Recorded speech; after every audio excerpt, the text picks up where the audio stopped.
चलिए मंगलाचरण करते हैं। णमि ऊण जिणवरिंदे नरसुर भवनिंद वंदिये सिद्धे वोच्छामि भाव पाहुड़ मवसे से संजदे सिरसा। बोले श्री खजराट शांतिनाथ भगवान की जय। आचार्य श्री कुंद कुंद स्वामी की जय। आचार्य गुरुवर विद्यासागर समय सागर जी महाराज की जय। मुनिपुंगव श्री 108 सुधा सागर जी महाराज की जय। हम सभी बड़े ही सौभाग्यशाली हैं क्योंकि हम सभी आचार्य कुंद कुंद स्वामी के महान ग्रंथ अट्ठ पाहुड़ का स्वाध्याय कर रहे हैं। 5वां भाव पाहुड़ चल रहा है। भावों की महिमा हमें समझने में आ रही है। बाहरी क्रियाओं के साथ साथ भाव क्यों आवश्यक हैं, ये सब आचार्य कुंद कुंद स्वामी की इन गाथाओं से हमें प्राप्त हो रहा है। आज हम 2 गाथाओं का अध्ययन करेंगे, क्रमशः गाथा क्रमांक 75.1 और 75.2। ये दोनों जो गाथाएं हैं ये टीका में उपस्थित जरूर हैं, लेकिन कई जो संपादक हैं उन्होंने इसे दोनों गाथाओं को टिप्पणी में लिया है, इनकी गिनती नहीं की है। अगर हम इन दोनों गाथाओं को सम्मिलित करके भाव पाहुड़ की कुल गाथा देखते हैं तो वो 165 होती हैं, और इन 2 गाथाओं को हटाकर कुल गाथाएं देखते हैं तो 163 होती हैं। चलिए प्रारंभ करते हैं। गाथा क्रमांक 75.1 उच्चारण। भावम भावम तिविः तिविः पयारम तिविः पयारम सुहासुहम सुहासुहम शुद्धमेव अथ दध शुद्धमेव णादव्वम णादव्वम अधवा पुरवा णादव्वम असुहम असुहम अट्ट रौद्दम अधट्ट पुरट अट्ट रौद्दम अधद पुरद रौद्दम अट्ट रौद्दम सुह धम्मम अधम पुरम धम्मम जिणवरिंदेहिम जिणवरिंदेहिम भावं तिविः पयारम भावं तिविः पयारम सुहासुहं शुद्धमेव णादव्वम सुहासुहं शुद्धमेव णादव्वम असुहं अट्टरौद्दम असुहं अट्टरौद्दम सुहधम्मं जिणवरिंदेहिम सुहधम्मं जिणवरिंदेहिम। बड़ी अच्छी गाथा है, बहुत सरल है, महत्वपूर्ण है। भावम तिविः पयारम भावम भाव तिविः पयारम तिविः ति त्रि विह विध त्रिविध पयारम प्रकार। वैसे विध का अर्थ भी प्रकार है और पयारम का अर्थ भी प्रकार है। त्रिविध प्रकार 3 प्रकार।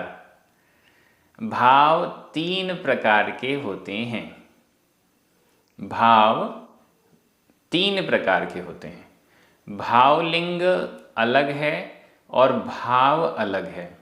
भाव पाहुड़ की चर्चा है, इसलिए भावलिंग को ही मुख्यता दी गई है, लेकिन यहाँ पर टिप्पणी में ये 2 गाथाएं संकेत जरूर कर रही हैं कि भाव और कौन से हैं।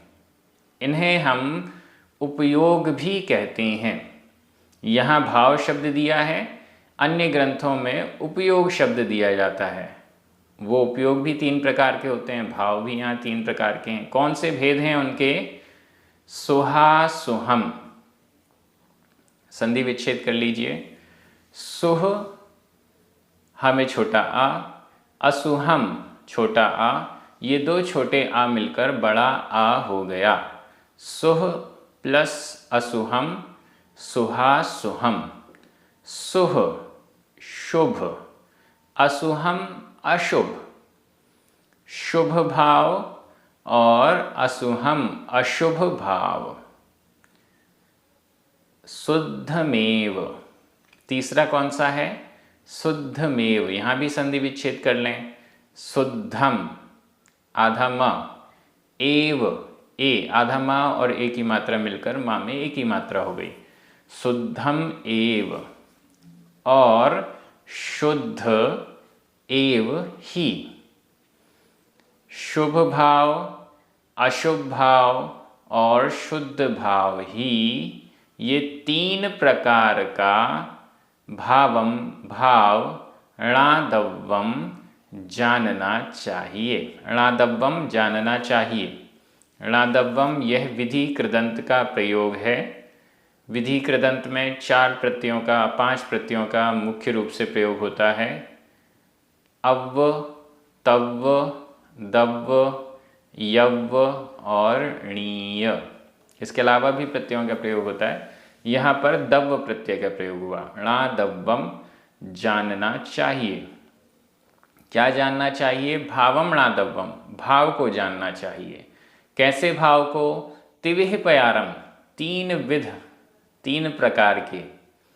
कौन कौन से 3 प्रकार हैं? सुह शुभ, असुहम अशुभ और शुद्धम शुद्ध। शुभ भाव, अशुभ भाव और शुद्ध भाव। वैसे अगर देखा जाए तो शब्दों से ही स्पष्ट है। शुभ अच्छा, अशुभ बुरा खोटा और शुद्ध जो शुभ और अशुभ से भी परे है। और दूसरे तरीके से देखें, शुभ और अशुभ को हम अशुद्ध कह सकते हैं।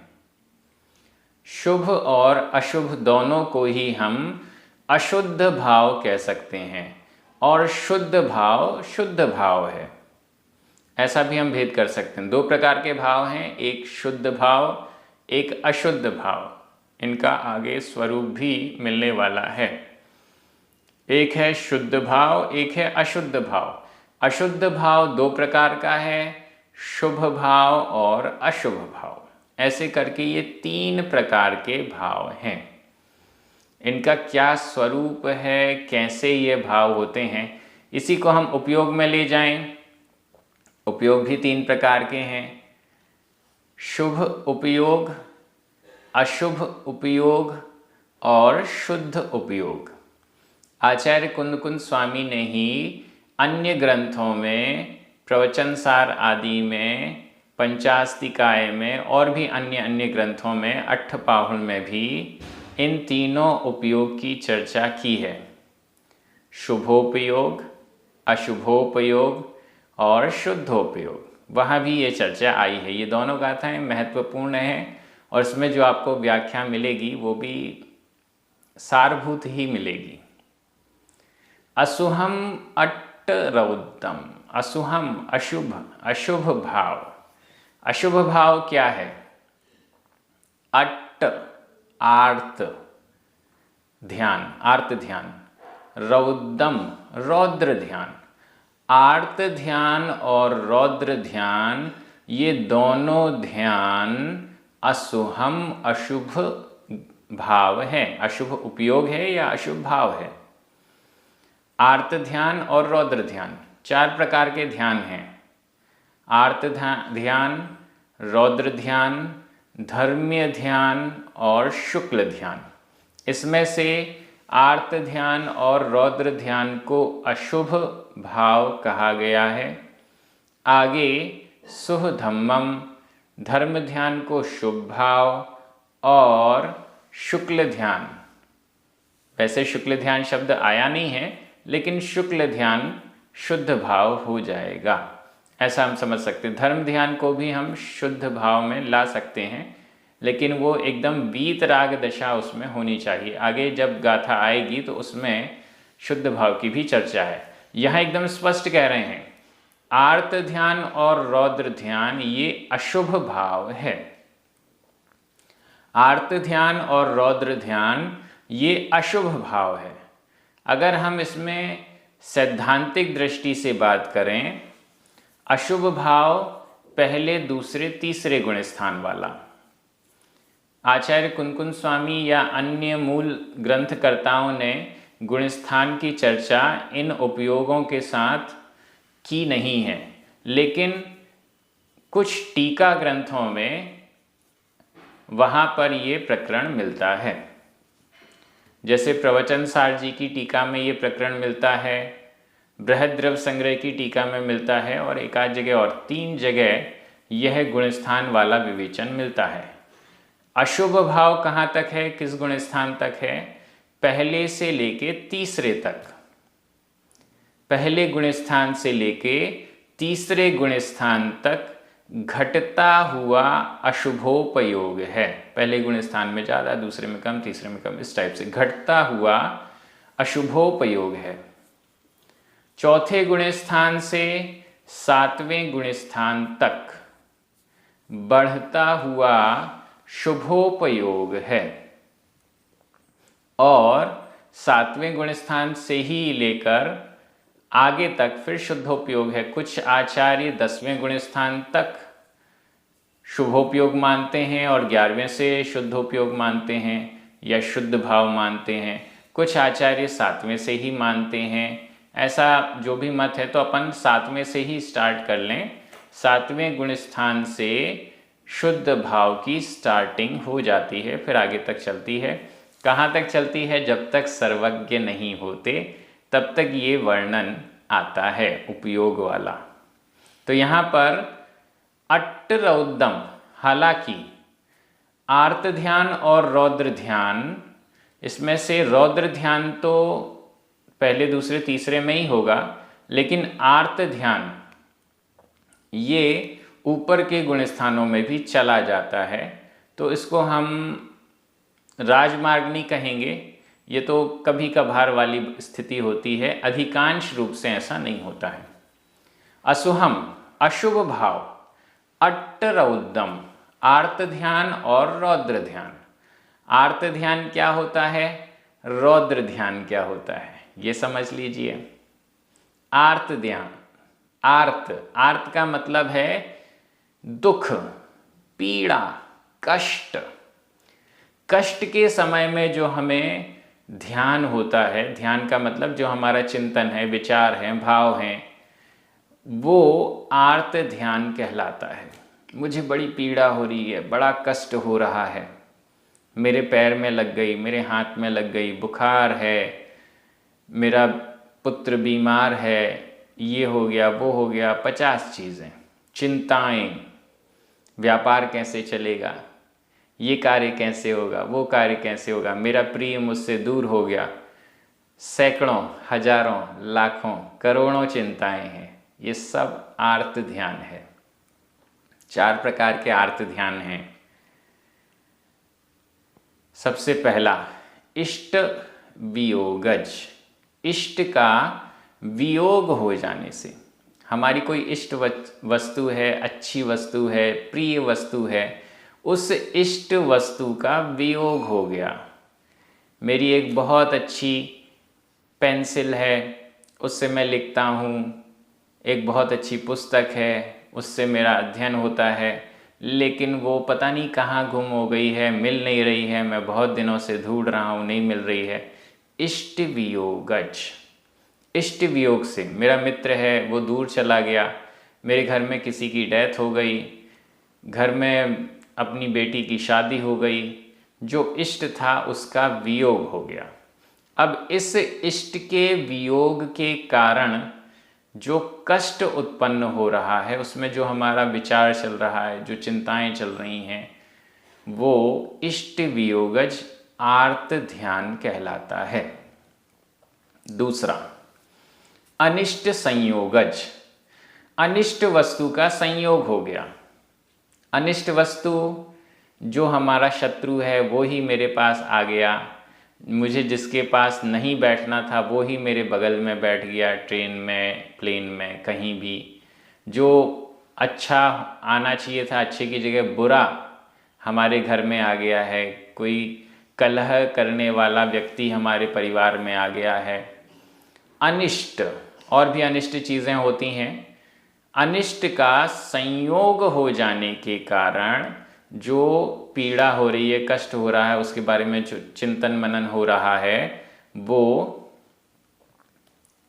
अनिष्ट संयोगज आर्त ध्यान है। तीसरा, पीड़ा चिंतन, पीड़ा का चिंतन करना, कष्ट का चिंतन करना। देखिए, अपने इष्ट का वियोग होने पर चिंतन करना ये आर्त ध्यान है। दूसरों के इष्ट का वियोग हो गया है, वो कैसे वापस इष्ट का मिलन हो, ये चिंतन करना धर्म ध्यान है दूसरों के लिए। अपने लिए अनिष्ट का संयोग हो गया है, इस पर चिंतन करना ये आर्त ध्यान है। दूसरों के लिए जो अनिष्ट का संयोग हुआ है उसे दूर करना है, कैसे हो, यह चिंतन करना धर्म ध्यान है। अपने को पीड़ा हो रही है, उस पीड़ा के लिए चिंतन करना कि ये मेरे पैर का रोग कैसे ठीक होगा, हाथ का रोग कैसे ठीक होगा, ये सब, ये मेरी पीड़ा कैसे दूर होगी, ये चिंतन करना आर्त ध्यान। दूसरों की पीड़ा कैसे दूर होगी, ये चिंतन करना धर्म ध्यान। दोनों में डिफरेंस है। और चौथे नंबर पर है निदान। निदान का मतलब है आगामी काल में मुझे भोगों की प्राप्ति हो, मैं ये धर्म का कार्य कर रहा हूँ, मैं ये अच्छा कार्य कर रहा हूँ, इसके फलस्वरूप मुझे इन भोगों की प्राप्ति हो, सांसारिक विषयों की प्राप्ति हो, ऐसा निदान कहलाता है। मैं पढ़ाई कर रहा हूँ, मुझे बहुत अच्छी नौकरी मिलनी चाहिए।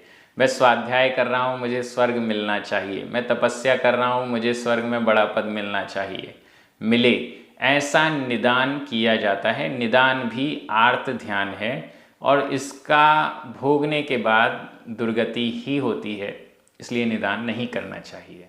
ये 4 प्रकार के आर्त ध्यान हो गए। ये अशुभ हैं, शुभ नहीं हैं, अच्छे नहीं हैं, प्रशस्त नहीं हैं, अप्रशस्त हैं, बुरे हैं। इनसे पाप कर्म का बंध होता है। दूसरा है रौद्र ध्यान। रौद्र का मतलब है क्रूरता। रौद्र, क्रूरता, हिंसानंदी। 4 प्रकार का रौद्र ध्यान: हिंसानंदी, मृषानंदी, चौर्यानंदी, परिग्रह संरक्षणानंदी। आनंद मानना, किसमें आनंद मानना? हिंसा में। हिंसा करके आनंद मानना, अच्छा मारा, हिंसा करके आनंद मानना। देखो मैंने कितना अच्छा मकान बनाया है, देखो मैंने कितनी अच्छी साफ सफाई की है, मेरी दुकान कितनी सुंदर दिख रही है। हमने हिंसा की है और उस हिंसा को करके हम आनंद मान रहे हैं, यह रौद्र ध्यान है। देखो मैंने कपड़े कितने अच्छे धोए हैं, ये हिंसानंदी रौद्र ध्यान है। मृषा, मृषानंदी, मृषा यानी झूठ, झूठ बोलकर आनंद मानना। किसी को झूठ बोला और देखो मैंने उससे झूठ बोला, वो मुझे सच मान रहा है, झूठ बोलकर आनंद मानना। चोरी करके आनंद मानना चौर्यानंदी हो गया। और परिग्रह का संरक्षण करके, परिग्रह को इकट्ठा करके आनंद मानना। देखो जब मैं आया था तो मेरे पास कुछ भी नहीं था, आज मेरे पास इतना सब कुछ है, परिग्रहानंदी।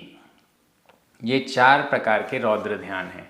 रौद्र ध्यान का फल नरक बताया गया है।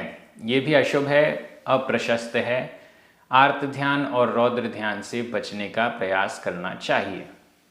शुभ क्या है? सुह, शुभ, शुभ उपयोग या शुभ भाव। धम्मम, धर्म ध्यान, धर्म ध्यान को शुभ भाव कहा गया है।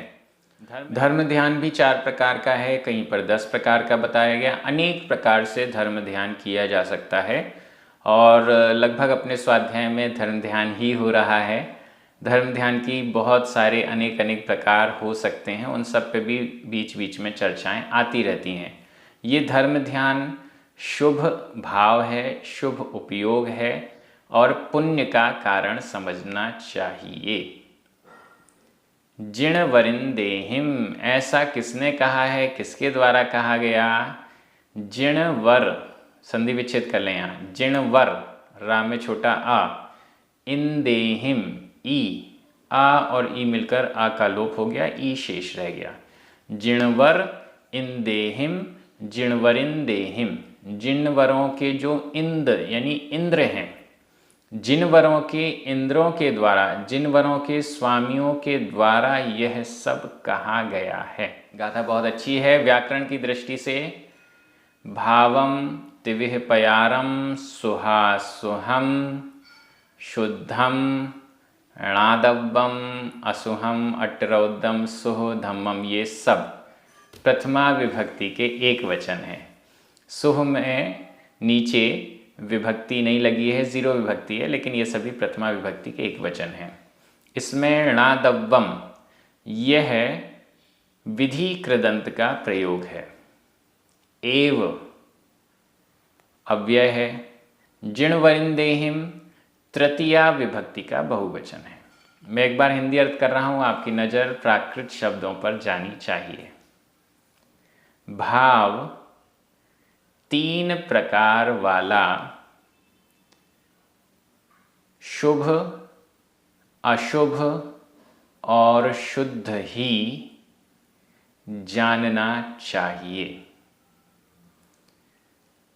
आर्त और रौद्र ध्यान अशुभ भाव है, धर्म ध्यान शुभ भाव है, ऐसा जिनेंद्र भगवानों के द्वारा कहा गया है। अब हम अगली गाथा में चल रहे हैं, शुद्धोपयोग की चर्चा। उच्चारण: शुद्धम, शुद्धम, शुद्ध सहावम, शुद्ध सहावम, अप्पा अधपा पूरपा, अप्पा अप्पम्मी, अप्पम्मी अधपा पूरपा अधमा पूरमा, अप्पम्मी, तम च णायव्वम, णायव्वम, इदि, इदि जिणवरेहिम, जिणवरेहिम, भणियम, भणियम, जम, जम, सेयम, सेयम, तम समायरः, समायरः, शुद्धं शुद्ध सहावम, शुद्धं शुद्ध सहावम, अप्पा अप्पम्मितं चणायव्वम, अप्पा अप्पम्मितं चणायव्वम, इदि जिणवरेहि भणियम, इदि जिणवरेहि भणियम, जमसेयं तं समायरः, जमसेयं तं समायरः। बड़ी सरल गाथा है ये। इसमें क्या महत्वपूर्ण है? शुद्धम, शुद्ध भाव। क्या है शुद्ध भाव? क्या है शुद्ध उपयोग? इसकी वैसे विस्तार से चर्चा आचार्य कुंकुंद स्वामी ने की है। यहाँ संक्षेप में, शुद्ध सहावम, शुद्ध स्वभाव, शुद्ध स्वभाव का होना, शुद्ध स्वभाव का होना, स्वभाव में राग द्वेष नहीं होना, स्वभाव में क्रोध मान माया लोभ आदि नहीं होना, कषाय नहीं होना, पाप नहीं होना, वीत रागता होना, शुद्धता होना, अशुद्धि नहीं होना, तब जाकर शुद्धता होगा। अशुद्ध स्वभाव नहीं होना, यही शुद्ध स्वभाव है। शुद्धम, शुद्ध भाव क्या है? शुद्ध सहावम, शुद्ध स्वभाव का होना। कैसा होता है ये शुद्ध स्वभाव?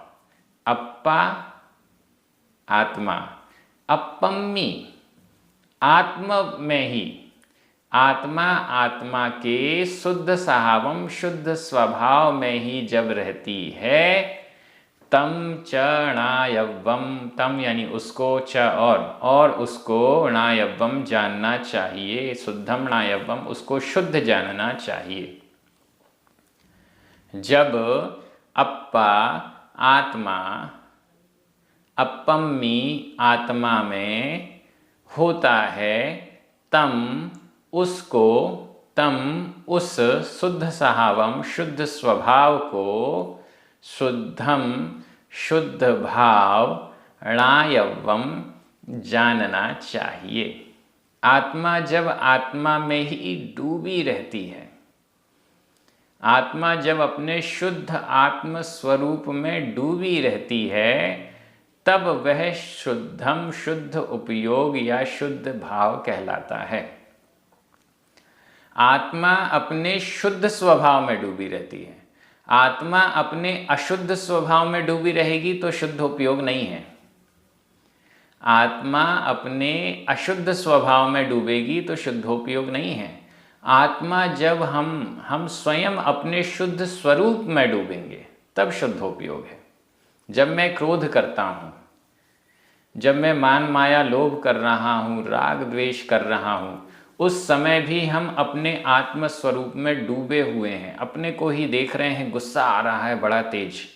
ये शुद्ध स्वरूप नहीं है, यह तो अशुद्ध स्वरूप है। और जब हम अशुद्ध स्वरूप में डूबे हैं तो हमारा शुद्ध स्वरूप तो है ही नहीं, अशुद्ध स्वरूप ही है, अशुद्ध भाव ही है, ऐसा समझना चाहिए। तो यहाँ शुद्ध स्वभाव, आत्मा आत्मा में ही लीन रहे, उसको ही शुद्धम णायव्वम जानना चाहिए। ये शुद्ध उपयोग होता है। गृहस्थों की दृष्टि से दो रास्ते हैं, शुभ उपयोग और अशुभ उपयोग। इसमें से हमें चॉइस करना होता है। अगर हम अच्छे कार्य नहीं करेंगे तो हमारे बुरे कार्य चल रहे हैं। मुनियों के लिए, क्योंकि उन्होंने पांचों पाप का त्याग किया हुआ है, अशुभ उपयोग होना बहुत रेयर है, उनके लिए नहीं होता। उनके पास भी दो चॉइस हैं, शुभ उपयोग शुभ भाव या शुद्ध उपयोग शुद्ध भाव। तो शुभ से लेकर शुद्ध तक वो प्रयास करते रहते हैं कि हम शुभ से आगे बढ़ के शुद्ध तक जाएं, ये उनका प्रयास होता है। यदि इस प्रकार से जिन वरों के द्वारा भणियम कहा हुआ है, भावों का ऐसा स्वरूप जिन वरों के द्वारा भणियम कहा हुआ है। भणियम यह भूतकालिक कृदंत है, णायव्वम यह विधि कृदंत है। जम सेयम, जम जो, सेयम श्रेय है, श्रेष्ठ है, अच्छा है, तम उसको, समायरह समाचरण करो। जो अच्छा है उसका आचरण करो। जो आपको अच्छा लग रहा है, शुभ अच्छा लग रहा है तो शुभ का आचरण करो, अशुभ अच्छा लग रहा है अशुभ का आचरण करो, शुद्ध अच्छा लग रहा है तो शुद्ध को प्राप्त करने का समायरह प्रयास करो, आचरण करो, अच्छे से उसकी ओर लीन हो जाओ। शुद्ध को प्राप्त करना ही लक्ष्य होना चाहिए। शुद्ध कैसे प्राप्त होगा? जब हम अशुभ भावों को छोड़ेंगे तब हम शुभ भावों की ओर आगे बढ़ेंगे, और जब हम शुभ भावों को भी शुद्ध की ओर कन्वर्ट करना चाहेंगे, प्रयास करेंगे, भावलिंग को प्राप्त करेंगे, द्रव्य लिंग को प्राप्त करेंगे, तब जाकर ध्यान में लीन होकर शुक्ल ध्यान में अथवा नॉर्मली ही ऐसी अवस्था में रहेंगे तो वह शुद्ध उपयोग हो पाएगा। तो प्रोसेस है, इस पूरी प्रोसेस का वर्णन ग्रंथों में किया गया है, वही सब अपन स्वाध्याय में देख रहे हैं। व्याकरण की दृष्टि से शुद्धम, शुद्ध सहावम, अप्पा, णायव्वम, भणियम, नीचे सेयम, ये सभी प्रथमा विभक्ति के एक वचन है। अपम्मी सप्तमी विभक्ति का एक वचन है। तम, जम, तम इन सब को प्रथमा द्वितीय दोनों के ये हो सकते हैं, जहाँ जैसा लगाना है वैसा अर्थ लग जाएगा। प्रथमा और द्वितीय विभक्ति का एक वचन। च, यह और इति ये दोनों ही अव्यय हैं। णायव्वम विधि कृदंत का प्रयोग है। जिणवरेहि तृतीया विभक्ति का बहुवचन है। भणियम भूतकालिक कृदंत का प्रयोग है। समायरः यह विधि एवं आज्ञाकाल मध्यम पुरुष बहुवचन का क्रिया। मैं एक बार हिंदी अर्थ कर रहा हूँ, आपकी नज़र प्राकृत शब्दों पर जानी चाहिए। आत्मा, आत्मा में लीन रहती है, वह शुद्ध स्वभाव, शुद्ध भाव या शुद्ध उपयोग जानना चाहिए। इस प्रकार से जिनवरों के द्वारा कहा हुआ है, जो श्रेष्ठ हो उसका आचरण करो। ऐसा आचार्य कुंकुन स्वामी हम सभी के लिए उपदेश दे रहे हैं। भाव पाहुड़ की एक से एक गाथाएं, कल्याणकारी गाथाएं हमें मिल रही हैं। हम बड़े सौभाग्यशाली हैं। इसी प्रकार से स्वाध्याय आगे बढ़ता रहेगा। जिनवाणी स्तुति करें, 9 बार नमोकार मंत्र पढ़ें। सभी को जय जिनेंद्र।